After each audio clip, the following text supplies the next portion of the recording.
Selamlar, Video Plus Türkiye kanalına hoş geldiniz. Evde üretim yaparak para kazanma serimize devam ediyoruz. Daha önceden 3 boyutlu yazıcı ile bir video çekmiştik. Fakat yeni sistemimizde 3 boyutlu yazıcı ile internet üzerinde bulunan hazır tasarımları, çizimleri kendimiz üretip piyasaya sunmaya başlayacağız. Ürünlerin tutup tutmadığını, ne kadar işlevsel olduğunu hep birlikte göreceğiz. Bugün masada gördüğünüz üzere 2 tane laptopumuz var. Bu laptoplarla çalışan insanlar var. Mesela 2-3 tane cihazla aynı anda çalışmak zorunda olanlar var. Onlar için yer problemi oluyor. Biz de bu problemi yaşayanlardan birisiyiz. Şu an ben masamın yoğunluğunu size şöyle göstermek istiyorum. Şu arka kısımda kendi kullanmış olduğum bazı araç ve gereçler var. Ürünümüz ise şu dikey duran laptopu tutan aparat. Şöyle göstereceğim.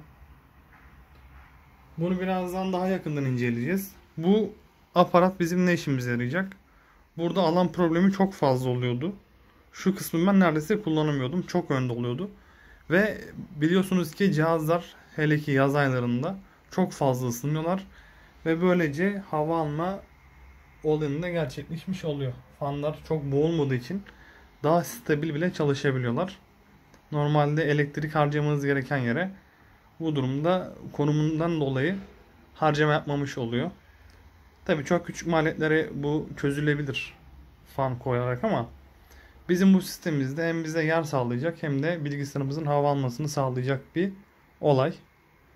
Üretim maliyeti, tasarımı ben bunların hepsini sizle paylaşacağım.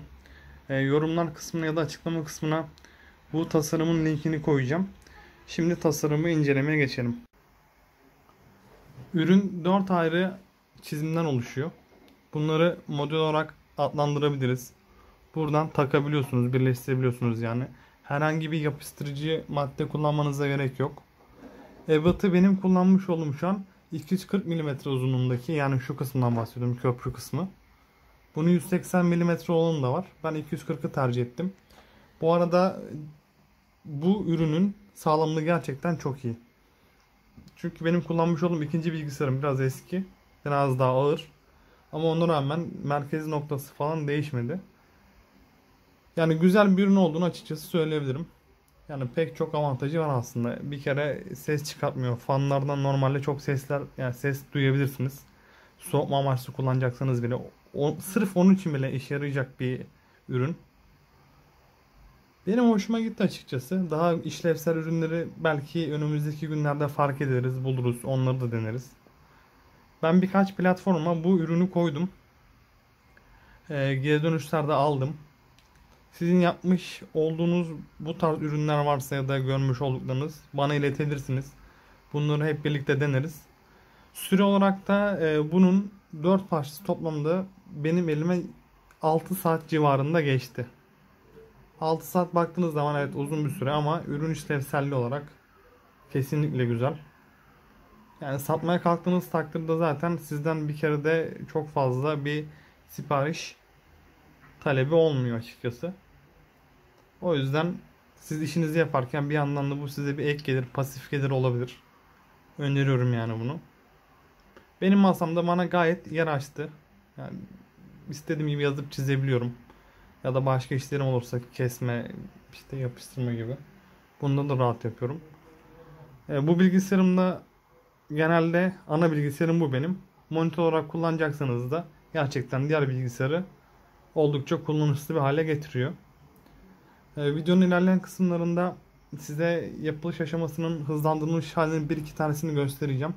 Birleştirme kısmı yok çünkü biraz sert olduğu için yanlarına ben zımpara yaptım, şu kısımlarına, birleşen kısmına. Şu ayrı parçaya. Yani çok kolay oldu açıkçası. Çok uğraştırmadı ama videoyu çekemedim o kısmı. Modüler bir şey olduğu için parçalayıp geride birleştirebilirsiniz. Yani taşımaya kalksanız bile taşınabiliyor. Yani bu kadar büyük olduğuna bakmayın. Maliyet olarak da yaklaşık olarak 8 liraya falan geldi bana şu an. Satmaya kalktığınızda minimum 40-45 liradan bunu ürün sitelerine koyabilirsiniz. Yani en fazla kendiniz kullanırsınız satamasanız bile. Yani öneriyorum ben bunu. Umarım video yararlı olmuştur. Önümüzdeki günlerde dediğim gibi farklı ürünleri ben paylaşmaya devam edeceğim. Videonun devamında eklemek istediğim birkaç bir şey var, ancak önce biz hızlandırılmış kısmı bir izleyelim.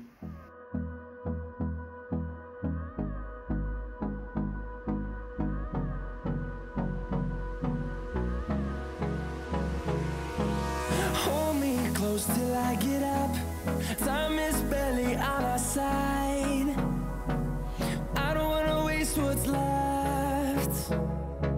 The storms we chase are leading us, and love is all we'll ever trust. Daha iyi anlaşılması açısından şöyle çekim yapmaya karar verdim. Gördüğünüz gibi her türlü hava alıyor yani burası. Ayrıca şu kısma eğer bakacak olursanız burada bir boşluk var ama bu boşluk sizi korkutmasın. Bu tüm laptop modellerine uygun olması için bu açıda çizilmiş. Çizen arkadaşın açıklamasını okudum. Yani o yüzden bir problem yaratacağını düşünmüyorum. Burada zaten oturuyor. Bakın. Yani tutuyor.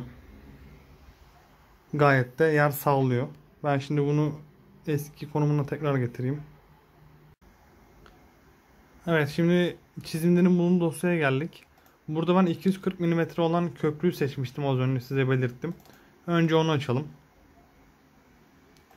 Burada şu an görmüş olduğunuz o köprü kısmı. Bunu basarken aynen bu şekilde basabilirsiniz. Destek ya da yapışma şeklini seçmenize gerek yok. Bu şekilde çıkıyor. Şu başlarındaki kısım iç içe geçireceğimiz, yani bizim gerçekten işimizi görecek bir olay. Normalde bunu yapıştırmanız falan gerekebilirdi. Bunu güzel düşünmüşler. Şimdi diğer iskelet kısmına geçelim. Sol bacağı açalım. Bu iskelet kısmı, burası bence kesinlikle yatay eksende alınması gerekiyor. Bizim zaman kaybımızı ortadan kaldıracak bir durum. Bu şekilde yazıdan çıkarmaya kalktığımız takdirde süre inanılmaz uzuyor. Nereden baksanız 1,5 saate yakın bir süre ekledi benim yazıcımda ve kullandığım ara programda. Dilimleyici bile bu durumlarda önemli. Ben Kuro'yu kullanıyorum. Onu da kesinlikle tavsiye ederim. Bunu yatay eksende almanızı şiddetle öneriyorum. Aynı şekilde altında direkt olarak sağ bacakta var. Bu da aynı şekilde. Yani bu dosyaları normal kullandığınız ayarlarda zaten çıkartırsanız çok problem olmaz. Ben tab ayarını ve yazıcının filament sıcaklığı ayarını artık stabilleştirdim. Siz de size uygun olan filament markasına, yazıcınızın markasına göre uygun bir çizim bulduğunuz takdirde emin olun her şey çok daha güzel oluyor. Çok daha hızlı oluyor. Benim şu anlık aktaracağım şeyler bu kadar. Videonun devamında birkaç bir şey daha eklemeyi düşünüyorum. Görüşmek üzere. Videoyu yine masanın son halini göstererek tamamlamak istiyorum. Gerçekten güzel bir alan sağlıyor. Ya bu pazarlama kısmı tabii tamamen sizin kabiliyetinizle alakalı bir şey. Hani kimi ortamda çok iyi bir ürün iyi bir şekilde pazarlanamıyorken sadece dikkatini çektiği için alakasız bir ortamda onu çok iyi fiyatlara satabilirsiniz. Farklı tasarımlarla, farklı ürünlerle, yani size en azından kılavuz olmasam bile bir fikir belki sağlayabilirim. Çünkü her insanın ulaştığı, eriştiği siteler, tasarımcılar çok farklı oluyor. Yani masada bana böyle bir alan sağladı açıkçası. Ben güzel olduğunu düşünüyorum. Fiyat olarak da 40-45 lira, ben öyle bir fiyat biçtim.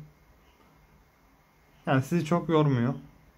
Rahat yani, sadece bir zımpara yaptım, o da yani çok kısa bir süre, yani 5 dakika sürmemiştir hepsini yapmam. Birleştirmem de dahil bu arada. Yani şöyle baktığınız zaman zaten sadece duruşu bile bir hava katıyor açıkçası. Yani diyeceklerim şimdilik bu kadar. Eğer siz de bu ürünü beğendiyseniz, denemek istiyorsanız video çekersiniz, linkini de bırakırsınız. Hatta daha belki geliştirecek arkadaşlar olur. Zaman ayırdığınız için teşekkür ederim. Umarım bir sonraki video şu ankinden daha kaliteli olur. Ben de güzel bir içerik yapmaya devam ederim. Teşekkür ederim. Hoşça kalın.